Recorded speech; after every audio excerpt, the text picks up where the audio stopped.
प्राणों से प्यारे विद्यार्थियों, साथियों, आज हम चर्चा करेंगे यूनानी राजदर्शन और आधुनिक राजदर्शन का तुलनात्मक अध्ययन। जैसा कि मैंने यहाँ नोट किया है, यूनानी और आधुनिक राजदर्शन में अंतर। मतलब आज हम यूनानी राजदर्शन और आधुनिक राजदर्शन में क्या अंतर है और क्या समानताएं हैं, इसके ऊपर चर्चा करेंगे। Lecture number 13।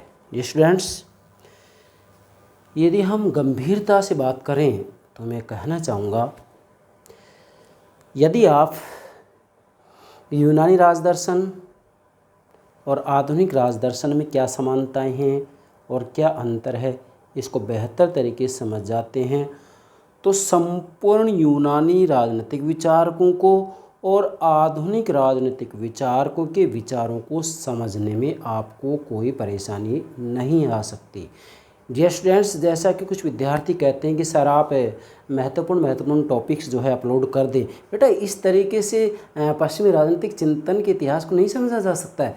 इसमें जब तक क्रमबद्धता नहीं होगी तब तक हम राजनीतिक चिंतन को नहीं समझ सकते। और राजनीतिक चिंतन का अध्ययन केवल परीक्षा पास करने के लिए नहीं किया जाता है, बल्कि आज का जो दौर है वो लोकतांत्रिक दौर है। और लोकतांत्रिक दौर में, लोकतांत्रिक युग में इन राजनीतिक विचारकों के विचारों की जानकारी सभी विद्यार्थियों को, इसी के साथ में जनसाधारण को भी होना अति आवश्यक है। इसलिए मैं संपूर्ण पश्चिमी राजनीतिक चिंतन को क्रमबद्ध रूप में, व्यवस्थित रूप में समझाने का प्रयास करूँगा, जिससे कि आप राजनीतिक विचारों को यथार्थ धरातल के स्तर पर गंभीरता से, सूक्ष्मता से, गहराई से उसके अंतः स्थल में जा कर के अच्छे से समझ सके। मैं तो ये कहूँगा कि राजनीतिक विचारकों को समझाने के लिए, क्या कर रहा हूँ मैं, राजनीतिक विचारकों को समझाने के लिए मैं मेरे विद्यार्थियों के लिए राजनीतिक विचारकों के विचारों में गोते लगाता हूँ, तैरता हूँ और डूबता हूँ, जिससे कि मैं मेरे विद्यार्थियों को राजनीतिक विचारकों के विचारों को बेहतर तरीके से समझा सकूं।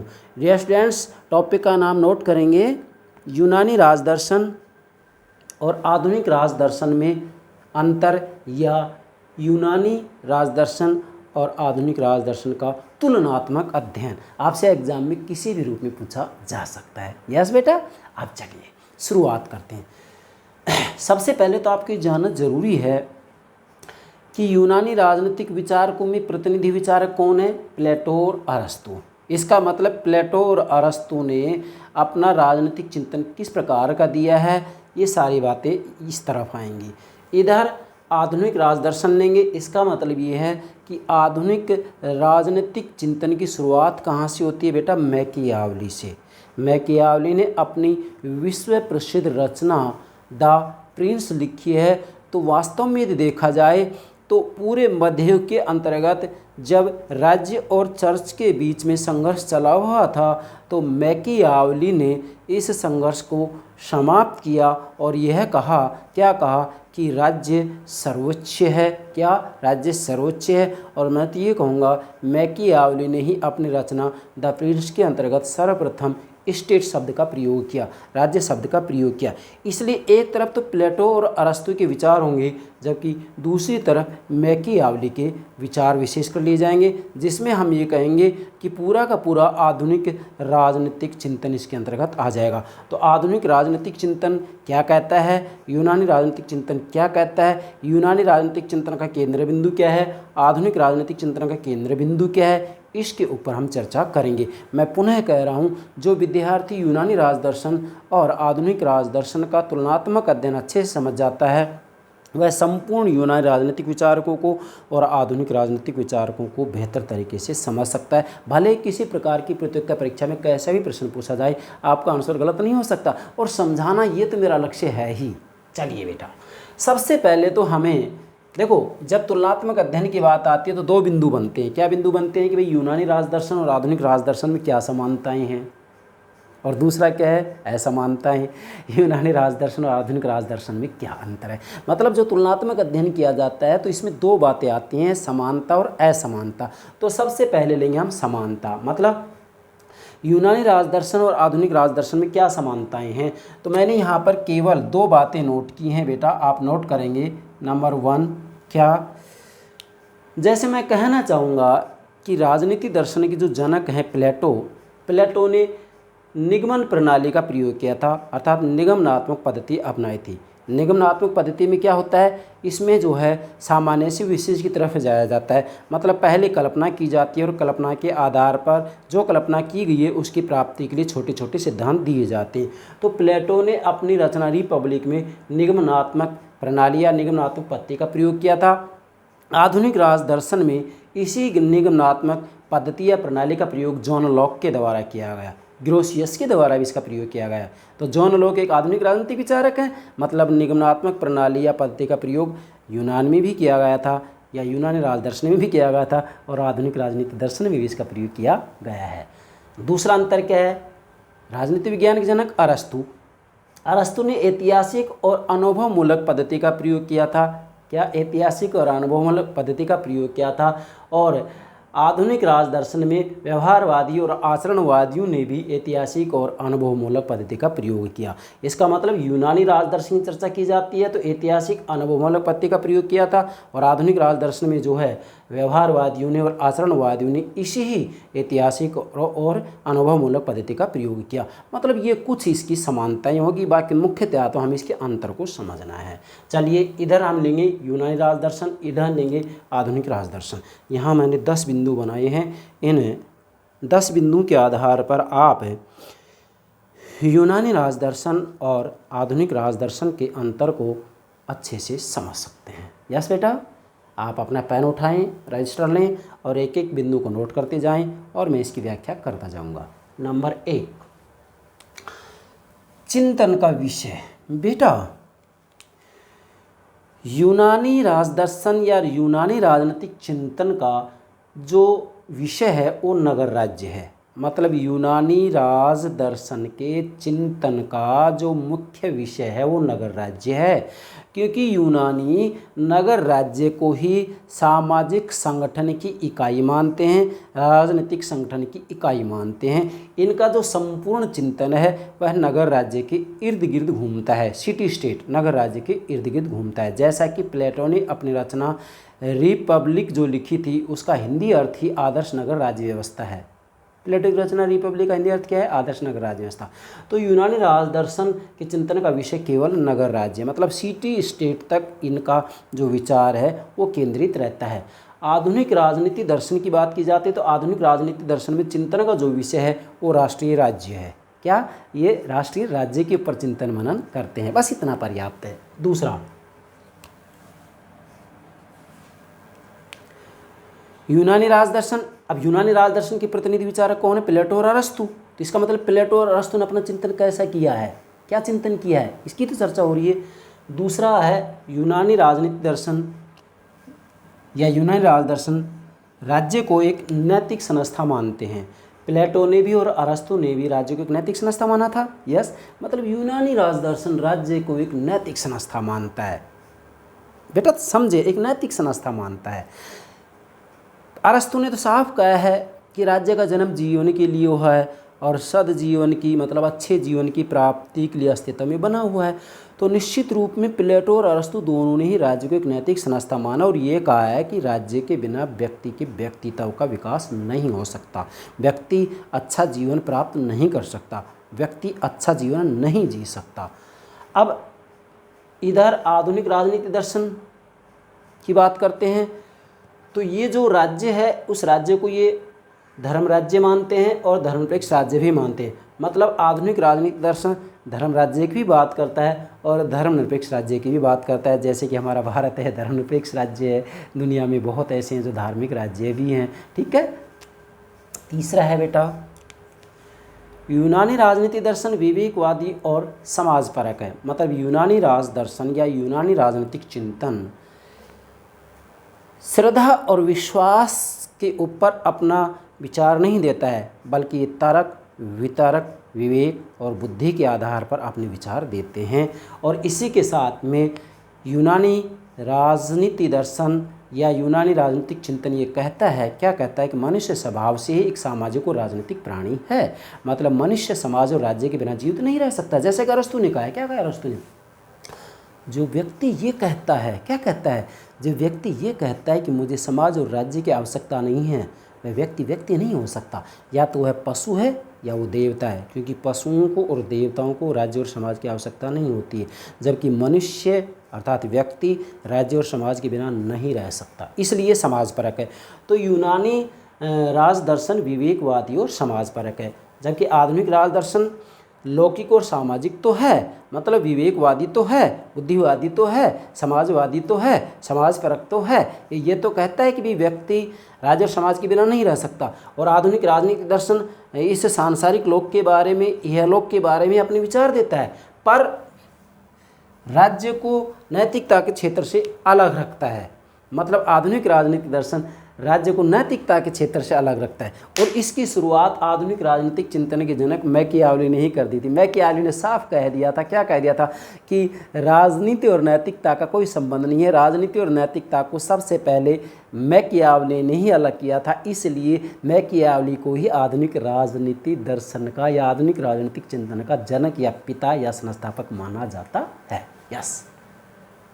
चौथा, बेटा यूनानी राजनीति दर्शन राष्ट्रीयता और अंतर्राष्ट्रीयता के लिए कोई स्थान नहीं है। मतलब यूनानी राज दर्शन के अंतर्गत, यूनानी चिंतन के अंतर्गत, यूनानी राजनीतिक चिंतन के अंतर्गत राष्ट्रीयता और अंतर्राष्ट्रीयता के लिए कोई स्थान नहीं है।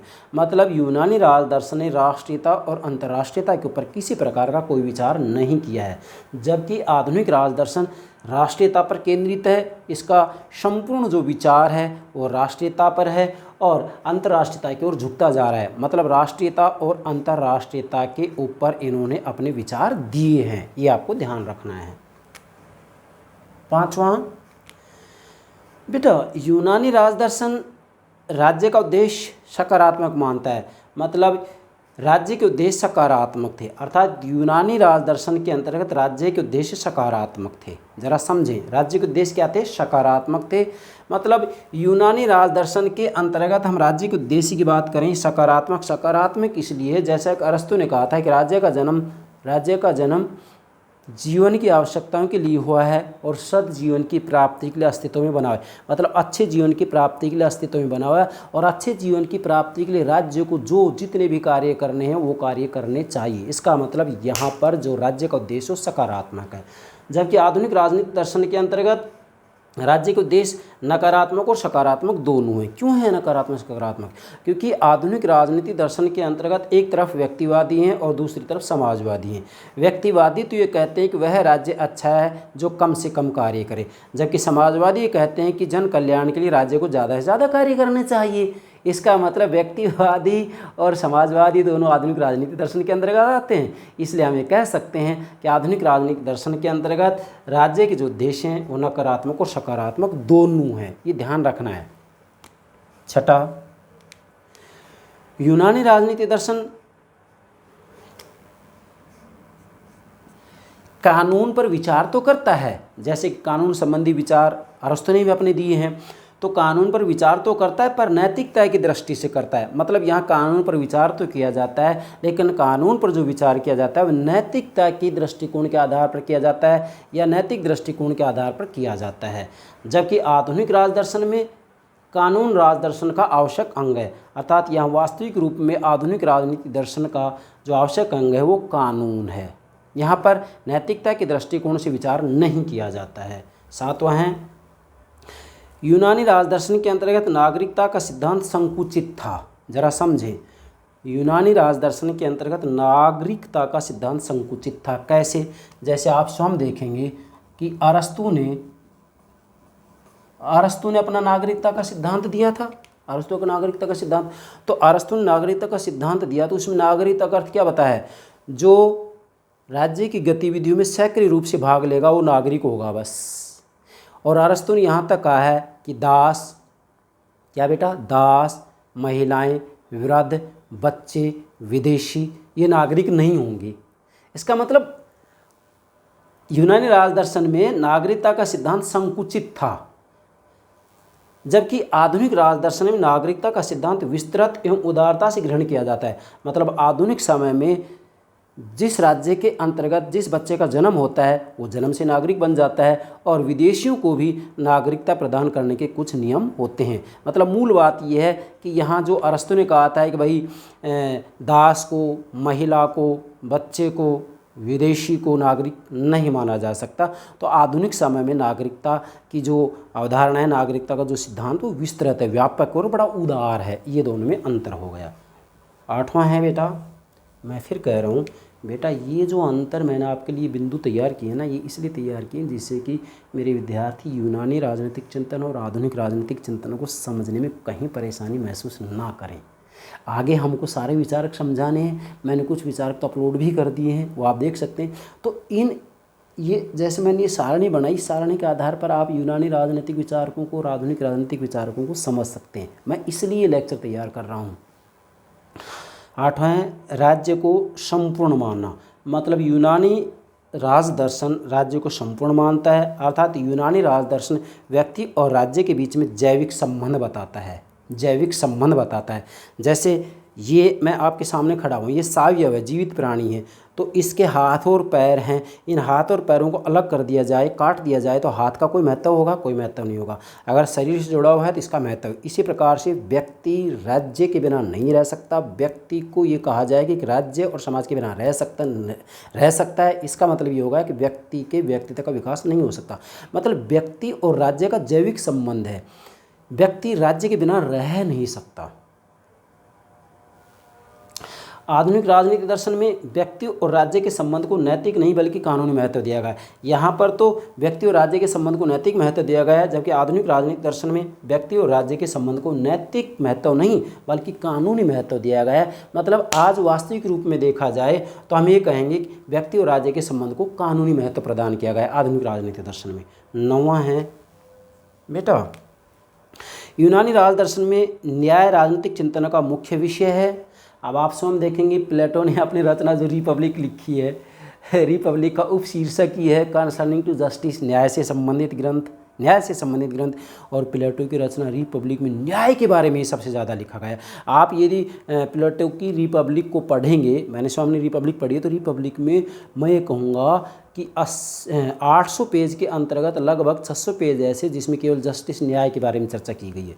तो मैं कह सकता हूँ कि यूनानी राजदर्शन के अंतर्गत न्याय राजनीतिक चिंतन का मुख्य विषय है और यूनानी राजदर्शन के अंतर्गत न्याय को एक नैतिक विषय माना गया है। मतलब यहाँ पर न्याय को नैतिक कहा गया है। मतलब यहाँ का न्याय नैतिक न्याय है। भाई प्लेटो और अरस्तु ने, विशेषकर प्लेटो ने न्याय का जो अर्थ भी बताया है उसके आधार पर कहा जा सकता है कि ये न्याय को नैतिक न्याय बताते हैं। जैसे प्लेटो ने स्वयं ने कहा है कि प्रत्येक मनुष्य का अपना जैसा स्वभाव होता है, जो अपनी प्रकृति होती है, जो अपनी योग्यता होती है, उसके अनुसार अपने कार्य को करना ही न्याय है। प्लेटो ने न्याय के 2 प्रकार बताए, व्यक्तिगत न्याय और सामाजिक न्याय। व्यक्तिगत न्याय का मतलब ये है कि मानवीय आत्मा में 3 तत्व होते हैं, विवेक, साहस, मेरा संकेत, विवेक, साहस, तृष्णा।